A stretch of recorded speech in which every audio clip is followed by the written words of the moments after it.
रहने वाली यात्रा है, यह बनती जा रही है। इस यात्रा का आनंद है हर कोई व्यक्ति नहीं ले सकता है। जो व्यक्ति लेना चाहे वही व्यक्ति ले सकता है। आज शनिवार का दिन है और संसार का ज्योतिष की दृष्टि से सबसे छोटा दिवस है, वह भी माना जाता है। छोटे से बड़े बनने की यात्रा का जो नाम है वो नाम है वैष्णव देवी की यात्रा। तो आज हमारे जीवन के अंदर भी एक नया उल्लास का वातावरण है। हमारे भीतर भी हम एक नई शक्ति का संचरण होता हुआ अनुभव कर रहे हैं। यही शक्ति आगे जाकर हमारे को साधना की दृष्टि से और ज़्यादा शक्तिशाली ताकतवर है, वह बनाने वाली बन सकती है। हमारी साधना ही हमारे जीवन के लिए एक आदर्श होता है। साधना के पथ पर बढ़ने वाला साधक हमेशा ही पहाड़ों के अंदर रहकर शांति की अनुभूति है वह करना प्रारंभ कर देता है।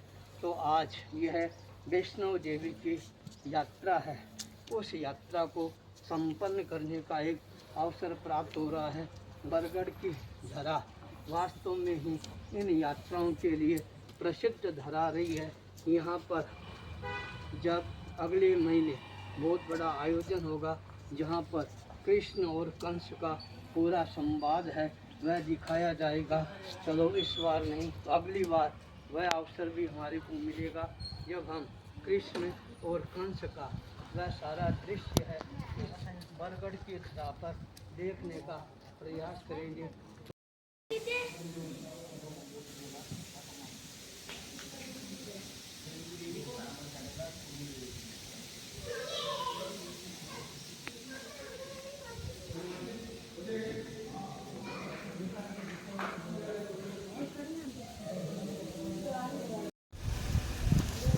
वैष्णव देवी मंदिर का यह बहुत ही सुरम्य सीन है, वह हमारे को नज़र आ रहा है।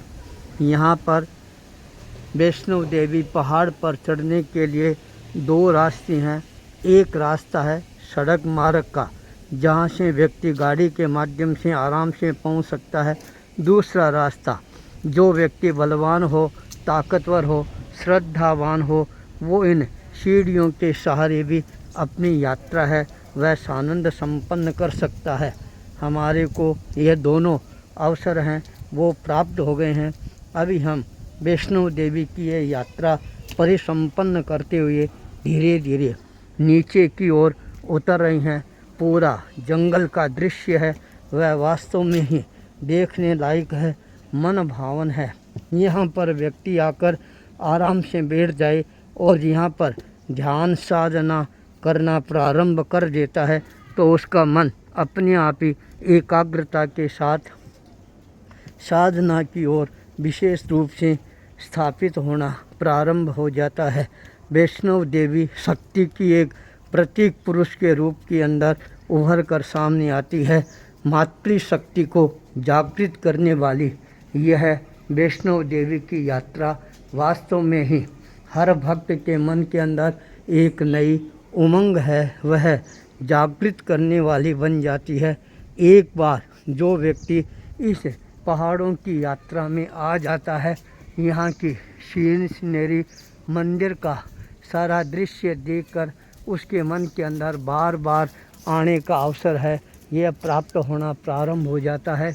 इस जंगल के अंदर बांस के झाड़ हैं, यह भी बहुत ज़्यादा तादाद के अंदर मिलते हैं। वंश मुक्ता इनके भीतर मोती भी होते हैं, तो वास्तव में वो मोती सबके लिए एक नई शक्ति का संचार करने वाले होते हैं। जंगल के अंदर अनेकों प्रकार की जड़ी बूटियाँ हैं, वो भी हमारे को यहाँ पर उपलब्ध हो सकती है। जिनको आयुर्वेद का ज्ञान होता है वो इन जड़ी बूटियों के द्वारा अपना शारीरिक बीमारियों का एक तरह से निवारण करना है वह भी प्रारंभ कर देता है। आयुर्वेद पुराना शास्त्र है, यहाँ पर हर प्रकार की जड़ी बूटियों का विश्लेषण हमारे को मिल जाता है। इन जड़ी बूटियों के माध्यम से बड़े घाव हैं, बीमारियां हैं, वो अपने आप ही दूर होनी प्रारंभ हो जाती है। महाराणा प्रताप का जीवन हमने पढ़ा है। जब वो युद्ध भूमि के अंदर जाते थे, घायल हो जाते थे, उस समय जंगल से जड़ी बूटियां हैं वो तोड़ कर लाते, उनको घिसकर पीसकर अपने घावों पर लगाना प्रारंभ करते। थोड़ी देर के अंदर सारे घाव है अपने आप ही सूखने प्रारंभ हो जाते। अपने आप एक नई शक्ति है उनके भीतर जागृत होनी प्रारंभ हो जाती थी। आज की यात्रा हमारे लिए हमेशा हमेशा के लिए यादगार रहने वाली यात्रा है, यह बनती जा रही है। इस यात्रा का आनंद है हर कोई व्यक्ति नहीं ले सकता है। जो व्यक्ति लेना चाहे वही व्यक्ति ले सकता है।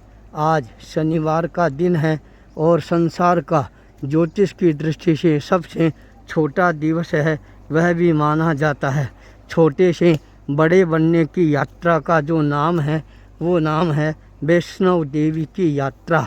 तो आज हमारे जीवन के अंदर भी एक नया उल्लास का वातावरण है। हमारे भीतर भी हम एक नई शक्ति का संचरण होता हुआ अनुभव कर रही हैं।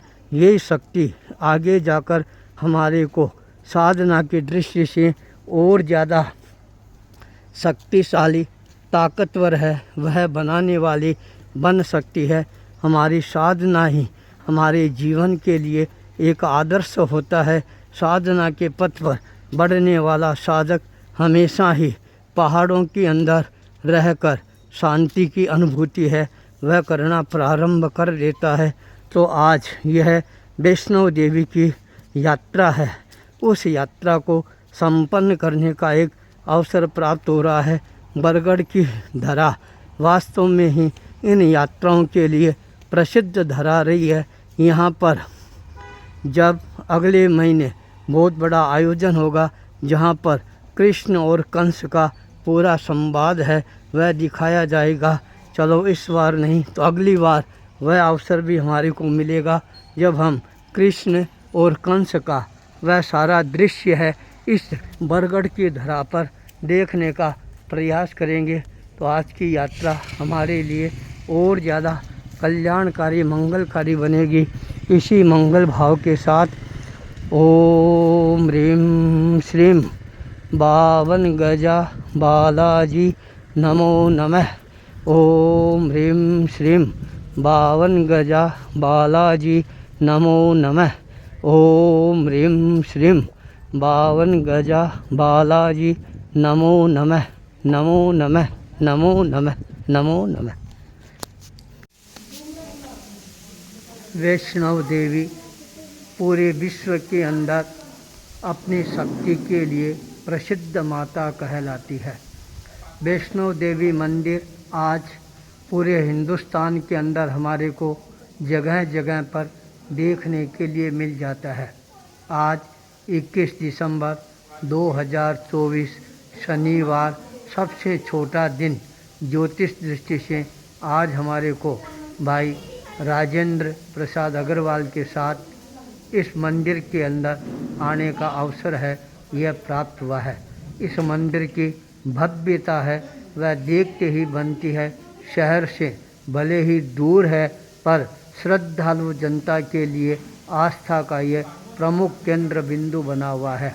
आज यहाँ पर आने के बाद यूँ लगता है श्रद्धा स्पष्ट रूप से साकार रूप है वह ग्रहण करती जा रही है। जब मन में श्रद्धा का प्रकटीकरण होना प्रारंभ हो जाता है तब अपने आप ही भक्तों की भावना साकार रूप ग्रहण करना प्रारंभ कर देती है। वैष्णो देवी प्रतिमा के बिल्कुल सामने हनुमान जी खड़े हैं। हनुमान शक्ति और भक्ति के प्रतीक के रूप के अंदर जाने पहचाने जाते हैं। जो व्यक्ति एक बार हनुमान की शरण में आ जाता है वह व्यक्ति अपने आप को शक्तिशाली अनुभव करना प्रारंभ कर देता है। वर्तमान कलयुग के अंदर प्रभु राम के साथ हनुमान की प्रसिद्धि है वह बहुत ही ज़्यादा है। तो आज यह वैष्णो देवी का मंदिर हमारे लिए भी एक आस्था का केंद्र बिंदु है। ये बनता जा रहा है।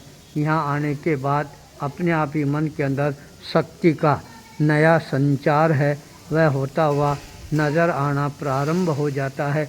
इसी मंगल भाव के साथ ओम ह्रीं श्रीं बावन गजा बालाजी नमो नमः।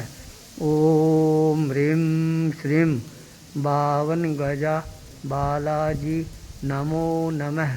ओम ह्रीं श्रीं बावन गजा बालाजी नमो नमः। नमो नमः। नमो नमः। नमो नमः।